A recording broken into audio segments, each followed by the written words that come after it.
and welcome back to Franklin Covey's twice weekly podcast on leadership with Scott Miller, where for 6 years and 400 plus episodes, both in audio and video format, on Tuesdays and Fridays, we have the privilege of shining Franklin Covey's bright spotlight onto some of the world's most influential leaders, brand builders, entrepreneurs, authors, researchers, academics, creators, and artists, all designed to help make you a better leader at work and in your home. And today we are delighted to feature the iconic broadcaster and journalist, meteorologist, author, and cookbook co-author extraordinaire, Al Roker. He is here today to talk about his life journey and his most recent book release that he has co-authored with his daughter, chef, Courtney Roker Laga. Al Roker, welcome to On Leadership. Well, thanks so much, Scott. Really appreciate being here. Great to have you here. Al, we're going to talk about some of your favorite recipes that you and your daughter have illustrated and walked us through today. But first, I want to talk a little bit about your own journey. I don't know anybody who's listening or watching today that isn't aware of your own iconic career, but there are some interesting parts of it that maybe not everybody knows. Will you share a little bit about the tenure that you have earned and persevered through on the Today Show, and talk a little bit about what you do on a day-to-day basis?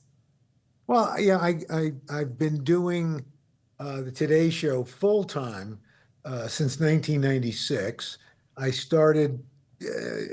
worked for NBC for 45 years. I started in Cleveland at the NBC-owned station there in 1978, and then moved to New York and worked at Channel 4, WNBC, and then started filling in and did the Weekend Today Show, and then in 1996, Willard semi-retired, my mentor, and I've been doing the Monday through Friday show ever since. It was one of those things where people have said, "Oh, this must be your dream job," and it's like, well, no, because I never thought about being on the Today Show. I was so happy when I got the Monday through Friday job at Channel 4 doing the weather. I was working with legends like Marv Albert, Chuck Scarborough, and Sue Simmons, and Len Berman. So, when the Today Show asked me to start filling in for Willard, that was like, wait, what? And I was very fortunate because when I worked in Washington, D.C. before I went to Cleveland, Willard took me under his wing. He, this is before everybody was using the word mentoring. He just kind of scooped me up and helped me find my sea legs. And that really was the turning point for me. Al, there also was some serendipity in your career because originally, if I'm not mistaken, you wanted to be a cartoonist. How did that transition into meteorology and on-air talent? Well, here's the deal. I thought I was good. I didn't think I was that good, but I was always interested in television, and radio. However, I never planned on being on TV. I wanted to work in TV. I was going to be a writer, producer, something like that, director. And in fact, in my sophomore year of college, I went to the State University of New York at Oswego. I took a television performance class, and after my first class, my department chairman, Lou O'Donnell, said, Roker, you've got the perfect face for radio. And so it kind of reinforced my thoughts about being on camera. However, he's the guy who put me up for a job doing weekend weather at the local station in Syracuse, about 30 miles, south of Oswego. I got the job and I did weekend weather for the first year and a year, and then I got the Monday through Friday job in my senior year. 6 months later, I was in Washington, D.C. So it was, and Lou O'Donnell, who was my department chairman, always said, take whatever job you can, get your foot in the door, and then figure out where you're going from there. And he was right. Al, we're going to dive into this cookbook, your latest collaboration with your daughter, Courtney Roker Laga, in just a moment here. I'd love to pick your brain a little bit on what have you learned in the nearly 30 years on air, 4 decades plus with the same station and broadcast network. What have you learned about brand, influence, reputation? What advice would you give to every leader, every listener, watcher today? Some of the principles that have governed your success, remind us of them. Well, you know, uh, at the end of the day, a lot of it, a lot of it is right place, right time. A lot of it, a number of things happen outside of your control. So I think it's just about being ready if the moment happens. I remember my dad used to tell me, he said, look, it's not fair, but especially if you're a young person of color, he said a black kid, you're going to have to work twice as hard and be twice as smart to get half as far. And he said that's not fair necessarily, but that's just the way it is. So you should be prepared. I don't know about the twice as smart part, but I do work twice as hard. I work very hard at what I do, and when I teach a class like every other semester at my school, my alma mater, and a lot of kids are like, "Well, what about work-life balance?" And I was like, "Well, no, you don't worry about that now. You do the work. The life will come later." It's I think it's very important to work hard. I mean, you also work smart, but to put in the time. And especially now that we've got this a lot of hybrid work schedules. I tell a lot of the young people at NBC, I said, the person who's there 5 days a week and you're only there 3 days a week, they have they have two extra chances of making a great impression, and you're not there. So and at the end of the day, underlying it all is I think what our parents tried to teach us. I know my mom did, which was, do unto others as you'd have others do unto you. Treat others the way you want to be treated. And I think it's as simple as that. Al, I want to expand on that, and then we'll pivot to some of the cool recipes in your cookbook. This is a common theme amongst everybody that I've had the privilege to interview in 6 years, 400 and probably 80 episodes taped, 400 plus aired. Best-selling authors, billionaire titans, philanthropists, researchers. Whenever I'm asked, what do they have in common? It is never their degree, their raw intellect, their right time, wrong, right place. It is, they outworked everybody, whether they were the scientist or the artist or the author. What all these people behind me that you can see and a couple hundred other you can't see, what they have in common is their work ethic, an indefatigable work ethic. Yes, they probably had lives out of balance. Sometimes they actually probably had lives in balance. But this is a principle that I think is lost on maybe a younger generation. When I seem lost is you have different values from different generations. There's no wrong values. People have values, but there's no such thing as overnight success. There's overnight fame, but there isn't overnight success. Will you just remind everybody maybe one more time? Yes, we want life balance, but there are seasons of life. Sir, you did not get to where you are just because of your timing. I'm going to guess you worked your what off and outworked other people, maybe who even were more talented than you. And look, there are going to be times, and by the way, no matter how difficult it was for me, I do believe this to my very core, that if you are a woman, and especially if you have children, it is so much more difficult.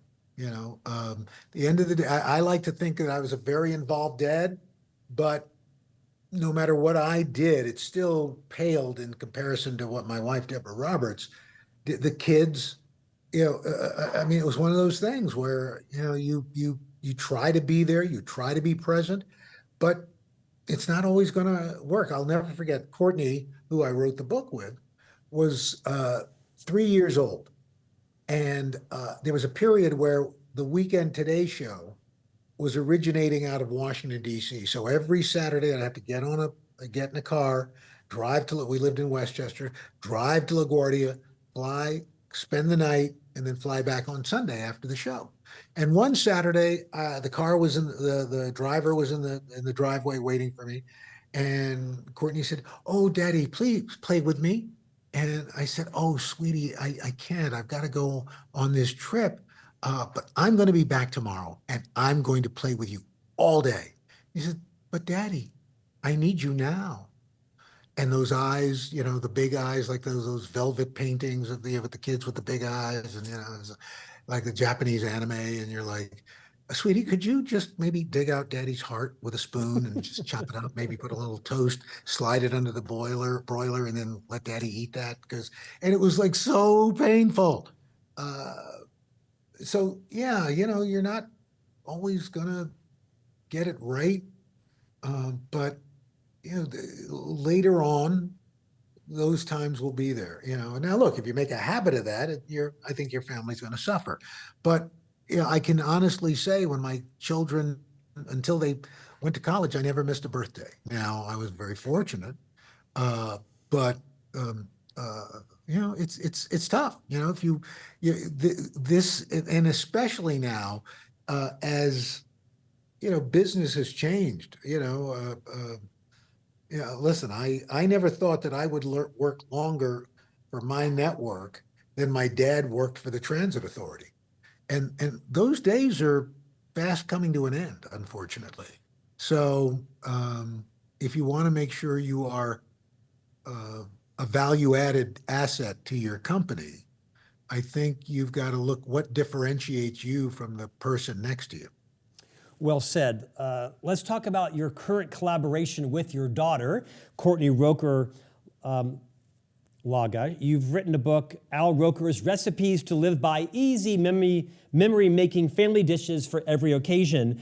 I mean, Just rolls off the tongue, I know. I know, it's a little, yeah, I had to practice that one. I mean, is this like every parent's dream? Maybe not every child's dream, but every parent's dream. I have 3 sons that are 10, 12, and 14 with my wife, Stephanie, and one of my dreams is to collaborate with my sons. Like you, I'm an author, and 2 sons are authors with me. How did this germinate, and what was it like to co-author a book with one of your children?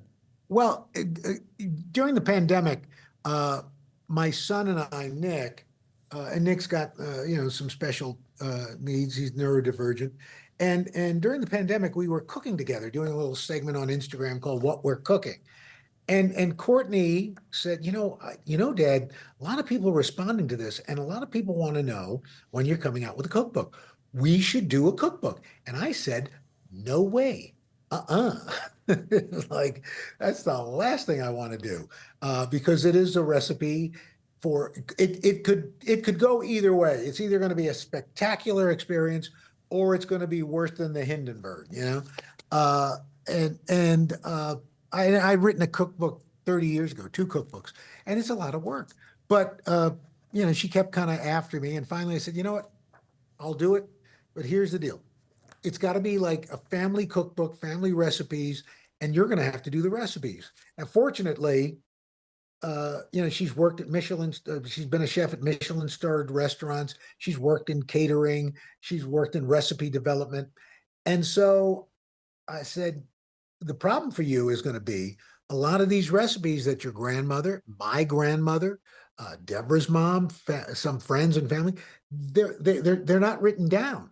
So you're going to have to basically be a recipe detective and then reverse engineer these recipes. And my gosh, she did such a great job at it. She was just spot on. Resurrecting my mother's peas and rice, or her oxtail stew and dumplings, her pineapple upside down cake, Deborah's potato salad, her mother's potato salad, her Deborah's mom's smothered chicken.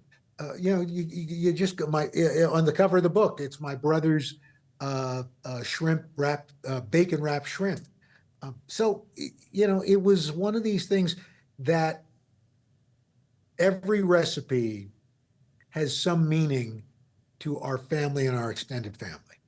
Well, it's got meaning to my family because we're starting to use your cookbook as the guide. We're big fans of Ina Garten. We're big fans of Reed Drummond.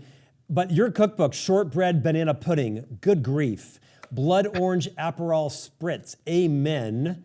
Spaghetti Carbonara, chicken chimichangas. But you've got some splaining to do. What the heck is sweet potato poon? Well, my mother made this, I don't even know where she came up with that name, if somebody told her about it, but it's a crustless sweet potato pie that you bake in a baking dish, and it's got crushed pineapple and cinnamon and nutmeg. It's all the flavors of fall and winter. But the crowning glory of it is a browned marshmallow crust. And as you know, Scott, the marshmallows can go up pretty quickly. And so as kids, we thought it was always funny to distract our mother while she's watching the sweet potatoes under the broiler, because if you take your eye off the ball, all of a sudden it's smoking and there are flames and it's a mess. So it got to the point where one of us six kids would volunteer to distract mom so that the smoke detector would go off. And then that's why we would always buy 2 or 3 bags of Jet Puff marshmallows, because the first batch was going up in flames. I mean, I'm kind of obsessed with the lobster rolls, the green goddess chicken salad, the cinnamon rolls. This weekend, we're going to make the sausage and spinach egg muffins with our son. Al, you have been very public and vulnerable about your own health. You've had some health challenges, well documented, right? I mean, if I'm not mistaken, almost kind of a near-death experience a couple of years ago, at least on the press, yeah. Right? And your wife, Deborah, talked about it. How do you balance the joy of food with the memories of family, staying alive? I mean, we all struggle with this, right? I mean, where have you sort of found your balance? Your weight loss and gain has been documented very publicly, whether you wanted it to or not, for decades. Tell us what you've learned about kind of creating some all things in moderation in life as it relates to food. I think that's, I think when it really came into focus, Scott, is my middle girl, Leela, has lived in Paris now for 7 years. And so we go to visit her a fair amount. And and as you know, I mean, French cooking is not exactly low calorie, low fat, low carb cuisine. But what I did notice was how much smaller the portions are, and the quality of the food. And so that's been more my focus. I'm going to enjoy the food. I'm going to, enjoy it, but I'm going to eat much, much less of it. I mean, and all of a sudden you notice you go to a really nice steakhouse or, a nice restaurant, and there's a 46-ounce bone-in ribeye on the menu, for sharing. I get it. But it's like, I don't know that we necessarily need to be eating that much in one sitting. So that's been, I think, the biggest revelation for me. I'll look back at your career. What's a lesson you learned the hard way that everybody could resonate and maybe even shortcut on if they just actually absorbed your wisdom on this? Maybe you had a right sizing or a talking to or some feedback about how you were received. I mean, you're a celebrity. You are well known. You're a household iconic name. Show some vulnerability and tell us something you've learned we all could benefit from. I think it happened early on in my career. I was working in Syracuse. It's my first television job. And we had a news director, kind of a very much a Lou Grant type, named Andy Brigham. He was the news director. He was also the investigative reporter. And, he was given a penchant for chewing people out and colorful language. And that summer that I started, the movie Jaws had just come out. And so his nickname was Jaws. And we would record audio tracks for our news stories in the audio booth that was literally right across from his office. And there was a turntable in there so you could record music. And so one day he's chewing out a reporter, and I thought it would be really funny to play the theme from Jaws while he was doing it.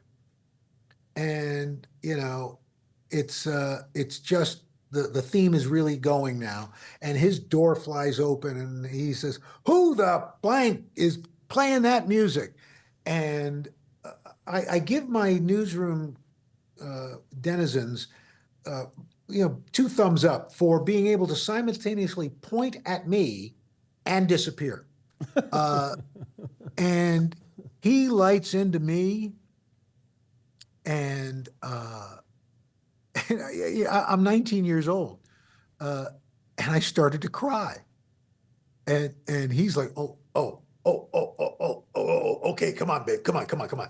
And he takes me out back into the parking lot and he gets me settled down. He goes, I broke my number one rule with talent, never upset the talent before a show. But listen, you know, uh, for me to be an effective boss, I got to be treated with respect, and you disrespected me, and I just I can't do that. And maybe I came at you the wrong way, but I got to have respect.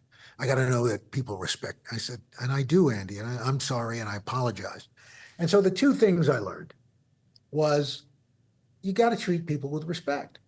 You may score points off of them, do what, and it may feel good in the moment, but how does it make that person feel? And are they going to respect you? And when you need their respect, is that going to be forthcoming? And B, know that it's no weakness to apologize.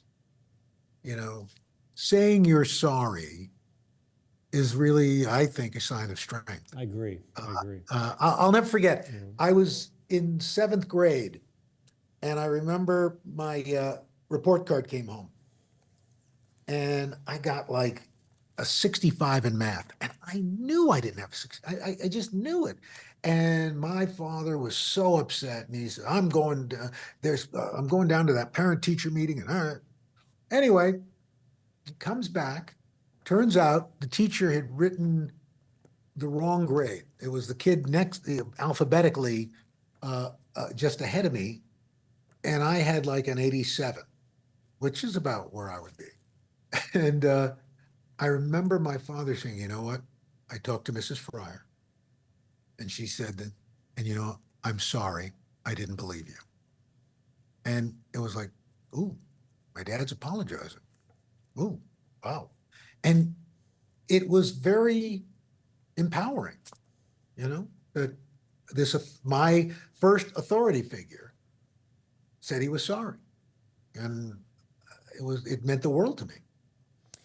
Al, is there a public perception of you that you think is unjustified, or you've tried to massage or manage because it was not who you are as a whole person, or perhaps it was one encounter that went viral? You know, as a sage now in the industry, who's also in the public profile daily, hourly for many of us, how much time do you spend managing your brand and trying to like unwind people's perceptions of you? Well, uh,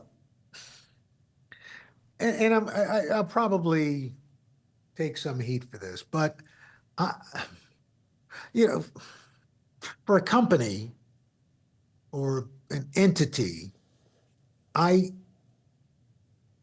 I get the whole branding thing. To be honest, Scott, I'm a little uncomfortable thinking of myself as a brand. Um, uh, I can't quite explain it. I mean, yes, I have a production company and there's a brand. That's a brand. But for me, a brand almost smacks of something that you've manufactured, that you've created, that you've purposely created, as opposed to something that has just happened and has just developed naturally, organically, if you will. But I get the whole thing. I just think people maybe lean into that a little too much, but that's me. To answer your question, I think the only thing is, you listen, on camera, I'm hale and hearty fellow well met. I like a good joke. I do, but you know, there are times when I'm off that if I was that person on the Today Show, which is who I am, but none of us are who we are all the time. Right. You know, that there's different versions. I'm sure there's a version of Scott at work and a version of Scott at home, and they're probably not that different. We're talking degrees. Um, um, but I'll never forget. Uh, I was at Fairway, one of our local markets here, and I was shopping. I was making pineapple tomatilla salsa. So I was in the vegetable section. I'm looking at these tomatillas, and you get this feeling that somebody's looking at you. And I look over, and there's this lady looking at me. And I said hi, and she said hi, and I go back to looking for my tomatillas, and I can still feel she's looking at me. And finally, I said, "Ma'am, can I help you? Is there something? Do I know you?" And she says, "No, no, no. I'm a little disappointed." I said, "Why?"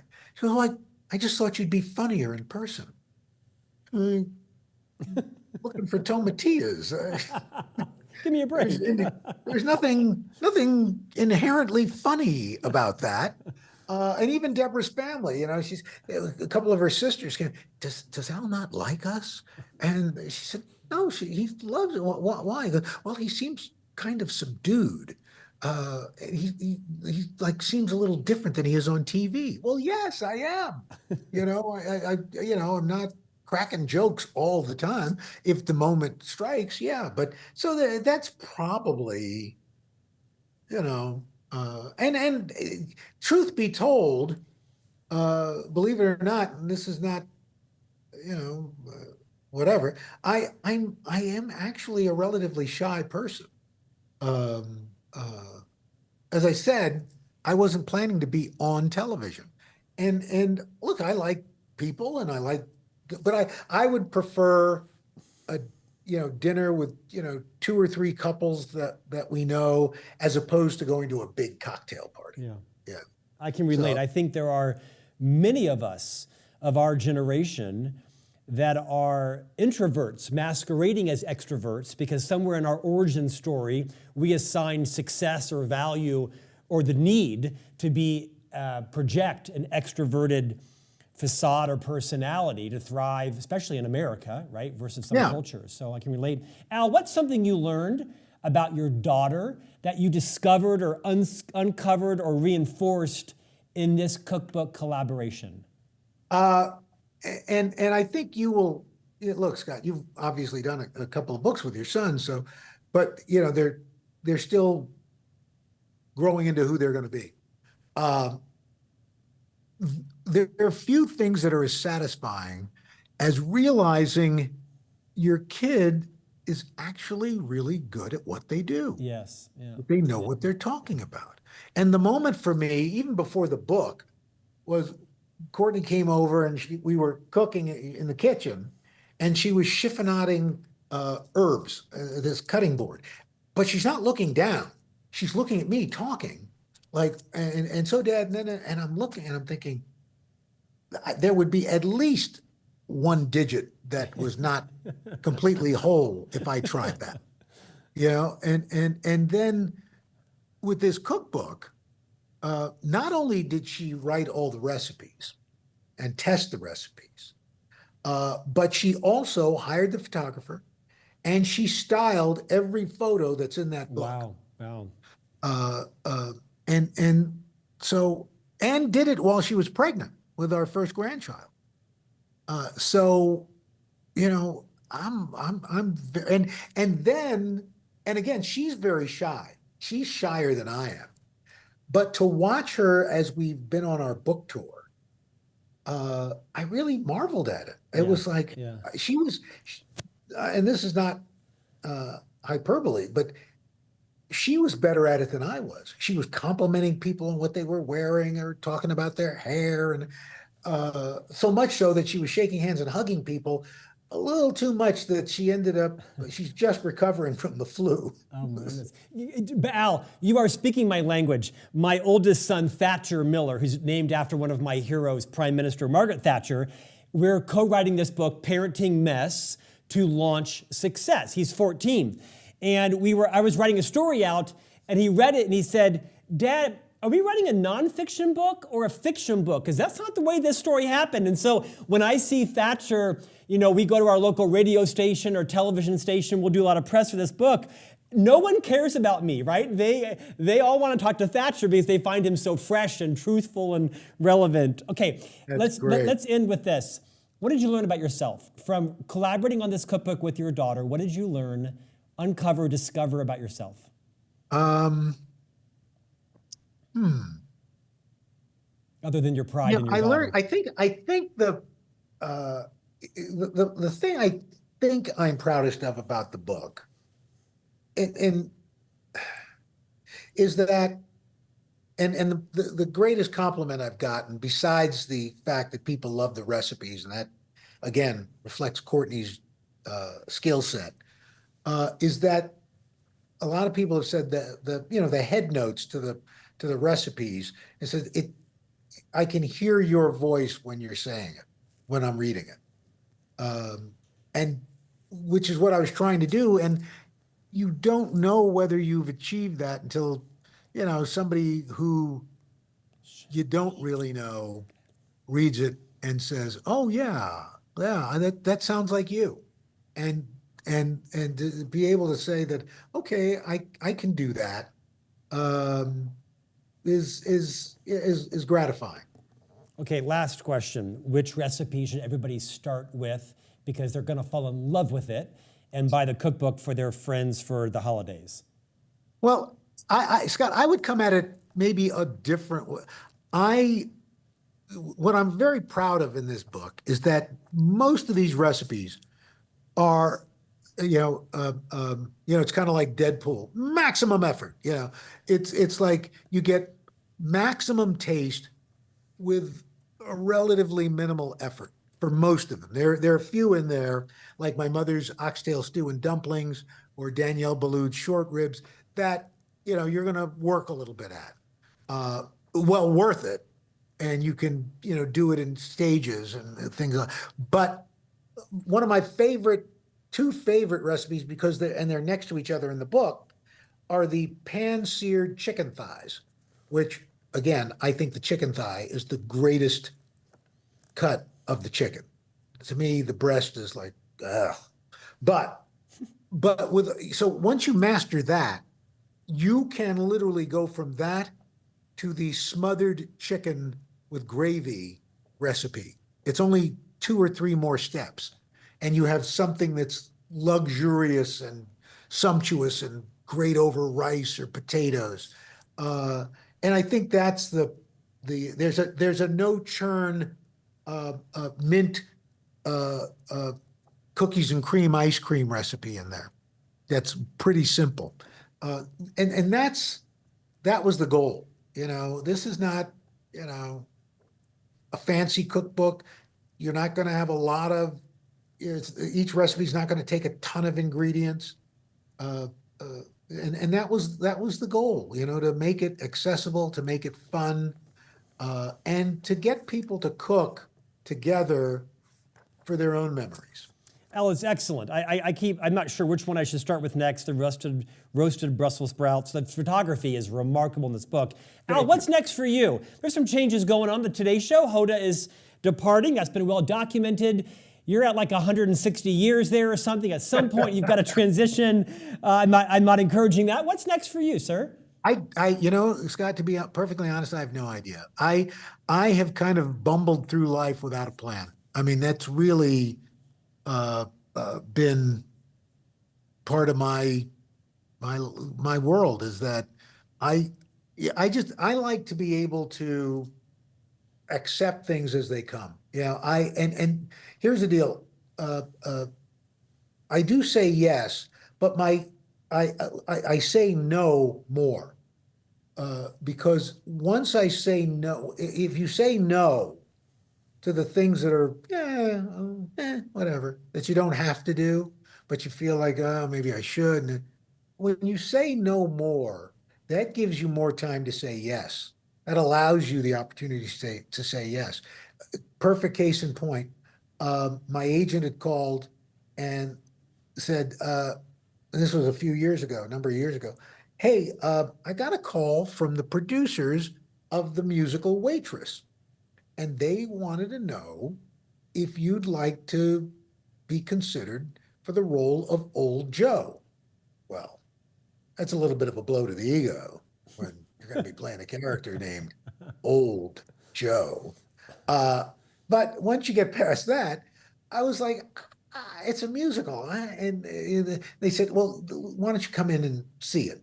And my daughter Leela at the time was a senior at LaGuardia Performing Arts here in Manhattan, the Fame School. And we saw it. She came with me, and I said, "Sweetie, there's a song. I can't do this." She goes, "Dad, you'll talk on pitch. You can do this. Who says no to Broadway?" She's right. And Scott, when I tell you, it was one of the most rewarding, gratifying experiences of my life that I would have never considered. Um, I would be understating it. And so much so that a year later, I did it. I did it for 10 weeks the first time, 12 weeks the first time, 10 weeks the second, and still doing the Today Show, and I was exhilarated. It was, and that's because I said no enough. I had time to do the yeses that mattered. Al, you are a co-anchor on the Today Show, amongst other things, including entrepreneur, cookbook author, producer. At your heart, you're a weatherman. You know the weather. What do you need people, non-politically, to know about the weather? Look, here's the deal. And this is not politics. It is science. This is not taking any sort of a political stance. There's incontrovertible proof. Our climate is warming. We're seeing more rapidly intensifying hurricanes. We're seeing sea level rise. We're seeing record temperatures in our oceans. Our atmosphere is warmer, holding more moisture, making storms produce 20 to 30% more rain. We're seeing more. The climate change that we're seeing is making the possibility of more extreme weather events more commonplace. That's happening. It's not you, and you can say, if you want to argue what's causing the warming, I'm not going to fight with you, because there's no percentage in that. But we do have to mitigate this. We have to try to change this, because it's just going to get worse. And we've seen. Look at what just happened in Western North Carolina. The idea that with Helene, the idea that there was probably 3 times as much damage, more than 3 times as many deaths, at least, inland than there were along the coast at landfall. This isn't a dress rehearsal, and this is not political. It's not political. It is a matter. I believe personally that this is an existential threat to our lives and our livelihoods. Beautifully said, sir. Al Roker, household name, co-anchor of NBC's Today Show and recent co-author of Al Roker's Recipes to Live By: Easy Memory Making Family Dishes for Every Occasion, with your daughter, Courtney Roker Laga. Al, thanks for joining us. Scott, thank you. Pleasure having you here. And we'll see you back next week for a new conversation on leadership.